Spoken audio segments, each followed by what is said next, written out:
Que el Señor les bendiga, queridos hermanos y hermanas. Bienvenidos una vez más a su espacio, Reflexiones Dominicales de nuestra Iglesia La Paz. Esta mañana vamos a estar reflexionando sobre un tema muy importante y vamos a estar pensando un poco en el Señor Jesús como nuestro modelo. Creo que todos hemos escuchado frases como: cuando sea grande quiero ser como Él, cuando sea grande quiero ser como ella. A veces se están refiriendo las personas a alguien ilustre o que tiene mucho éxito en la vida. Es curioso también que cuando uno le pregunta a un niño cómo quiere ser o qué quiere ser cuando sea grande, como mi papá, dice, o como mi mamá. Ahora pensemos por un momento en nosotros. Piensen usted, ¿cómo quiere ser? ¿Cómo quién quiere ser? Puede ser que tenga a alguien en particular a quien quiera imitar o a quien esté imitando. Hoy en día tenemos muchos modelos, por ejemplo, los modelos de la moda o también los famosos influencers o los youtubers influyen mucho en la manera de que una persona desarrolla su vida y hace algunos hábitos. El apóstol Pablo, cuando escribe a los hermanos en la ciudad de Corinto, les hace un llamado a tener a Jesucristo como modelo en su vida. Así es como él les dice lo siguiente: imítenme a mí, así como yo imito a Cristo. Hoy estaremos reflexionando un poco en lo que el Señor Jesús dice en Juan capítulo 5, versículos 19 y 20. Acompáñenme a leer esta preciosa porción. Entonces Jesús afirmó: ciertamente les aseguro que el Hijo no puede hacer nada por su propia cuenta, sino solamente lo que vea a su Padre hacer. Porque cualquier cosa que hace el Padre, la hace también el Hijo, y aún cosas más grandes que estas les mostraré, que les dejarán a todos asombrados. En este pasaje encontramos dos principios muy importantes para ser aplicados también a nuestras vidas. El primero es que, al igual que Jesús, no actuemos por nuestra propia cuenta. El texto leído es la respuesta de Jesús a las acusaciones que los judíos le habían hecho de que se igualaba a Dios. Esto sucedió un día en que el Señor Jesús había hecho un milagro en un día sábado. Para que ustedes tengan un panorama más grande de la situación, les animo a que puedan leer en sus casas un poquito más tarde, dentro de un momento, quizás cuando terminemos la reflexión, el Evangelio de Juan capítulo 5 y lean desde el versículo 1 hasta el versículo 18. Ahí ustedes van a encontrar lo que ocurrió ahí y por qué la acusación en contra del Señor.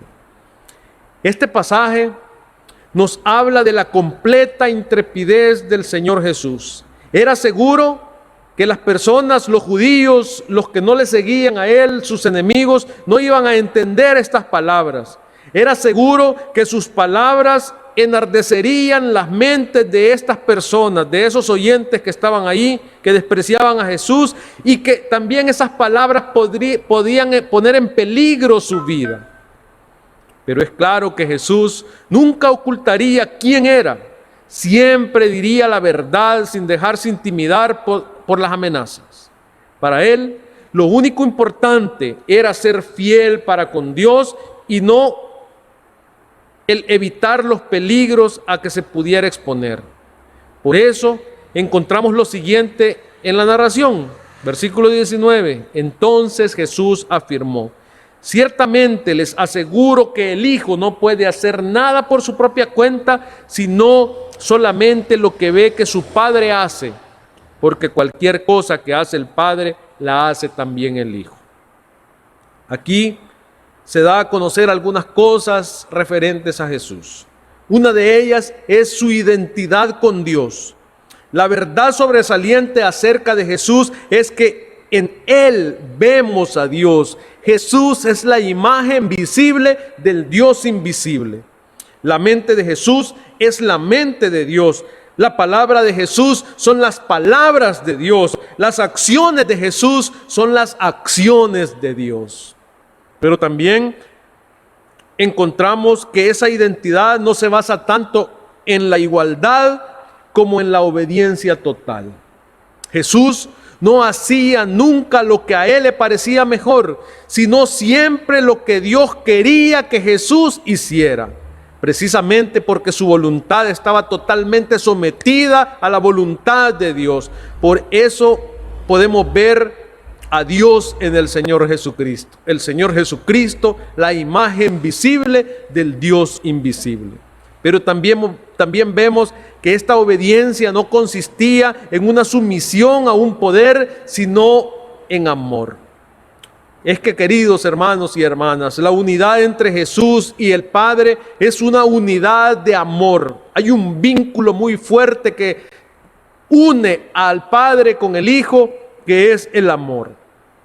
A veces conocemos dos mentes que tienen una misma manera de pensar, o dos corazones que laten al mismo tiempo. En términos humanos, esa es la descripción perfecta que hay entre el Padre y el Señor Jesucristo. Hay una identidad tan completa de mente y voluntad y corazón que el Padre y el Hijo son uno. Entonces, este pasaje, queridos hermanos, debe llevarnos a pensar que si Jesús vivió en total dependencia al Padre, usted y yo debemos vivir también de la misma manera, en total dependencia al Padre. No debemos actuar en nuestro propio criterio, debemos vivir en unidad a Cristo. Y esa unidad, esa dependencia, por supuesto que nos va a mover a la obediencia. Ningún empleado en sus 5 sentidos comenzaría a hacer las cosas en su trabajo a su manera. Lo despedirían. Él ha aceptado ser parte de la empresa o la institución en la que trabaja y debe velar por actuar apegado a las instrucciones que se le dan. En el caso de los cristianos, la situación es mucho más seria, ya que en el momento en que reconocemos a Jesucristo como nuestro Salvador, como nuestro Señor, el Espíritu Santo nos introduce al cuerpo de Cristo, nos introduce a la iglesia, en donde Jesucristo es la única cabeza. Y nos introduce al cuerpo no para que vivamos a nuestro antojo, sino que para que vivamos de acuerdo a la voluntad y para que de Dios y que vivamos para Él. Entonces, al igual que nuestro Señor Jesucristo no actúa en su propio criterio, sino en perfecta unidad con el Padre, nosotros debemos imitarlo actuando en completa unidad con Él. ¿Recuerdan lo que dijo el Señor Jesús cuando estaba hablando con los maestros de la ley? En los negocios de mi Padre me es necesario estar, cuando José y María vuelven al templo a buscarlo cuando se había quedado. Queridos hermanos, debemos confiar plenamente en Dios, debemos buscar la voluntad de Dios, debemos ser humildes, no debemos ser arrogantes ni ambiciosos, debemos buscar y seguir los métodos de Dios. Debemos deleitarnos en obedecer a Dios y a servirle a nuestros hermanos.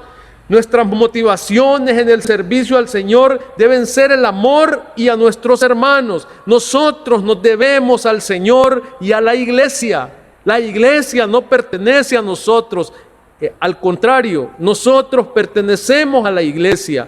Por tanto, no debemos buscar intereses personales y particulares a través de la iglesia. Eso no es hacer ni vivir de acuerdo a la voluntad de Dios. Vean cómo Jesús se despojó de todo eso, siendo el Señor, el Dios Todopoderoso, dejó su trono de gloria y decidió vivir como nosotros, sin dejar de ser Dios, por supuesto. Veamos el segundo principio. Al igual que el Padre ama al Hijo, también nos ama a nosotros. Vea qué cosa más maravillosa. Versículo 20, pues el Padre ama al Hijo y le muestra todo lo que hace. Una marca especial del amor del Padre para con su Hijo es que le muestra todo lo que hace.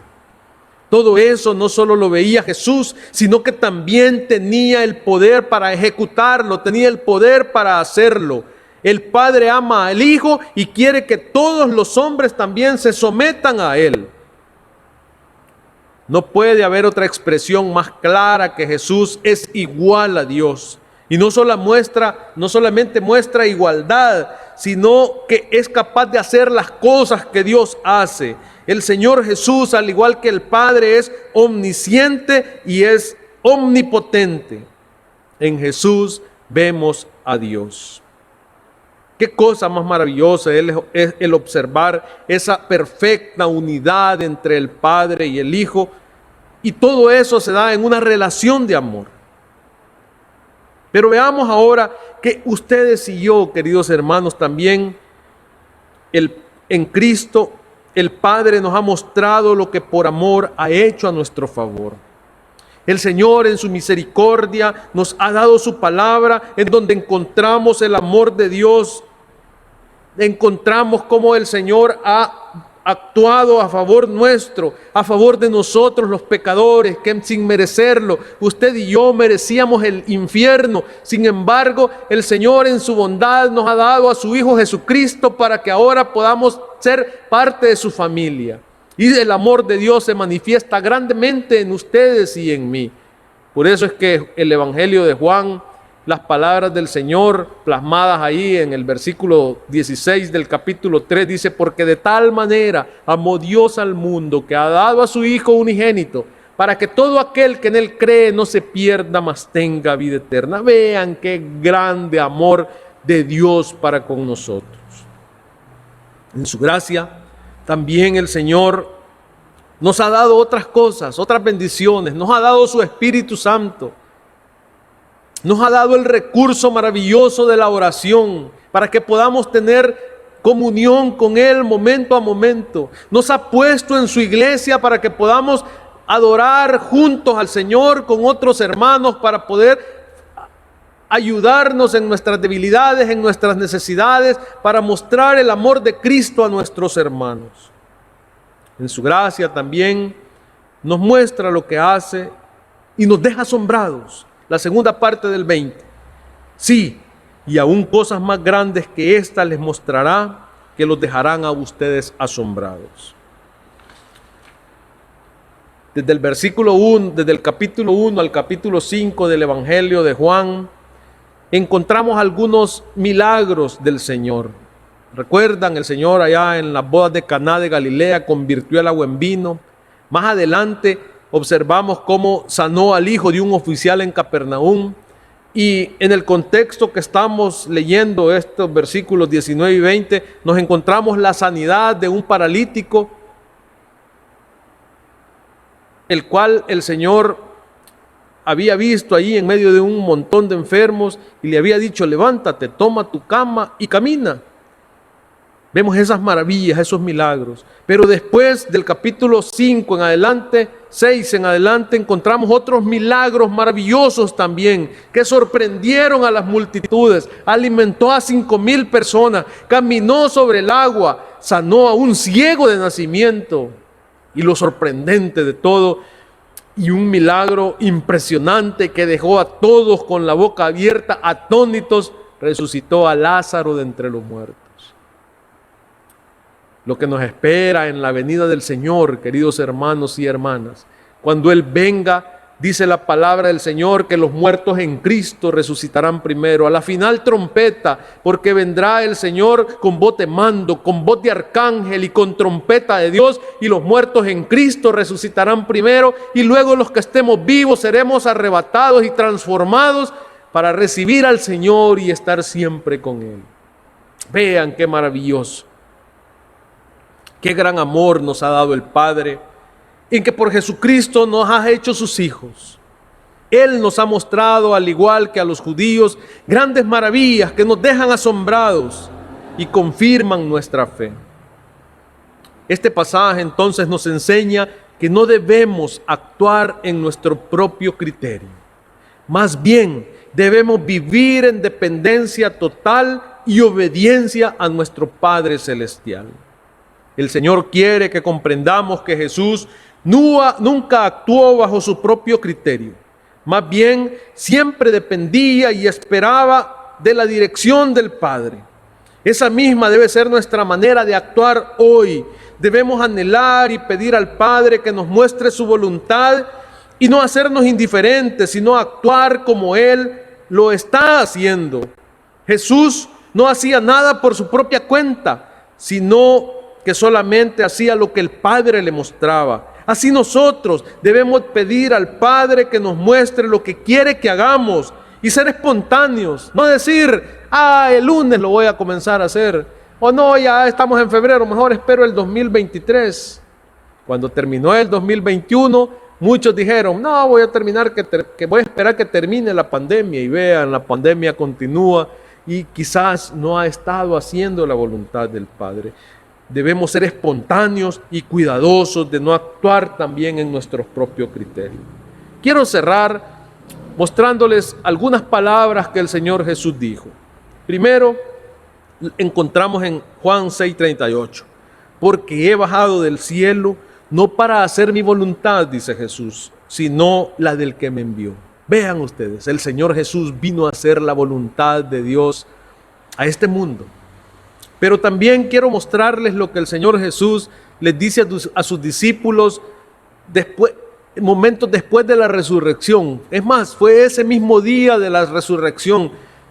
¿Cuáles fueron esas primeras palabras que salen de la boca de Jesús, estando las puertas cerradas de la casa y del aposento, y el Señor llega ahí y se les muestra cuáles fueron esas primeras palabras que brotan de los preciosos labios de nuestro Señor a sus discípulos? Vean, Juan 20:19.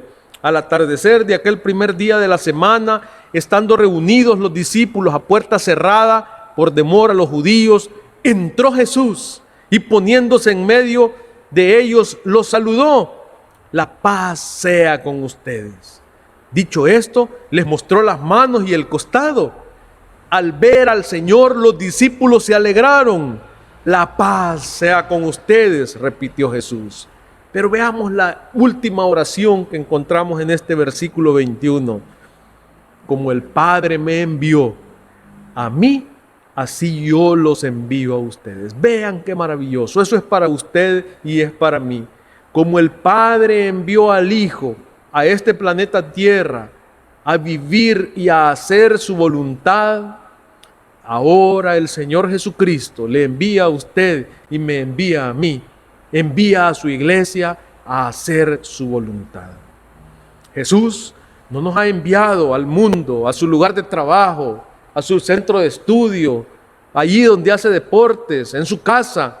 No le ha enviado ahí para que actúe en su propio criterio, ni para mí, para que yo actúe en mi propio criterio, sino que me ha enviado para actuar en su bendita voluntad. Preguntémonos entonces, para finalizar, como persona, como individuo, ¿estoy actuando en mi propio criterio o estoy andando en la voluntad de Dios? Vamos a orar. Padre nuestro que estás en los cielos, alabamos tu bendito nombre porque en tu gracia y misericordia nos has hecho partícipes de tu amor y por la fe en Jesús nos has hecho tus hijos. Gracias porque en Jesús podemos encontrar el modelo de obediencia que tú quieres que imitemos. Te pedimos que tu Santo Espíritu ilumine nuestras mentes para que cada día que estudiamos tu palabra podamos comprender lo que quieres para nuestras vidas y vivamos en total dependencia y obediencia a ti. Gracias, Señor, por tu palabra bendita y por el ejemplo de Cristo nuestro Señor a nuestro favor para imitarlo. En el nombre de Jesús hemos orado. Amén. Que el Señor les bendiga.